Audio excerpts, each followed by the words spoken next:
নমস্কার সবাইকে, রয়েস কিচেনে আপনাদের সবাইকে স্বাগত জানাই। আজ আমি একটা রেসিপি শেয়ার করব, যেটা আমাদের রাজবংশী ট্রেডিশনাল রেসিপি। সেটা হচ্ছে লাফা শাকের পেলকা। আর এটা বানাতে গেলে আমাদের নিতে হবে একটু রসুন থেতো করা, একটু কাঁচা লঙ্কা, একটু সিদল, তিনটা জিনিস লাগবেই, সঙ্গে খাওয়া সোডা আর নুনটা তো লাগবেই। এটাতে কোনো হলুদ অ্যাড হবে না, কোনো তেল অ্যাড হবে না এখানে। তো প্রথমেই আমি একটু শীতলটাকে হালকা ভেজে নেব।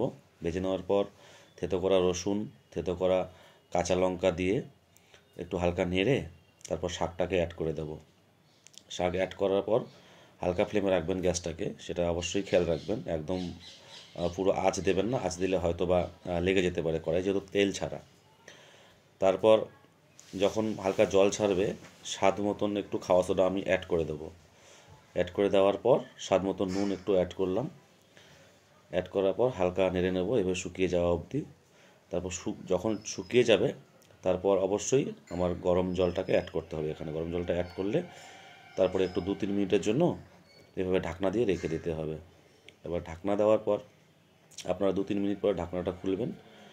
খুলে দেখবেন যে সেটা হয়েছে কি না, সেটা আপনি দেখলেই বুঝতে পারবেন। তারপর ফাইনালি আপনার অ্যাড করতে হবে ওখানে কুচিয়ে রাখা ধনেপাতা। এবার কুচানো ধনেপাতা অ্যাড করার পরেই আপনার রেসিপিটা রেডি হয়ে যাবে। আর রয়েস কিচেন প্রথমবার আমি ভিডিও শেয়ার করছি, তাই আপনাদের যদি আমার ভিডিও ভালো লেগে থাকে বা নতুন কোনো রেসিপি আপনারা আবার দেখতে চান, অবশ্যই লাইক কমেন্ট শেয়ার করে আমাকে বলবেন। ফাইনালি আমার রেসিপি লাফা শাকের পেলকা একদম রেডি। আর এটা গরম গরম ভাতের সঙ্গে কাঁচা পেঁয়াজ নিয়ে খাবেন। ওকে, থ্যাংক ইউ।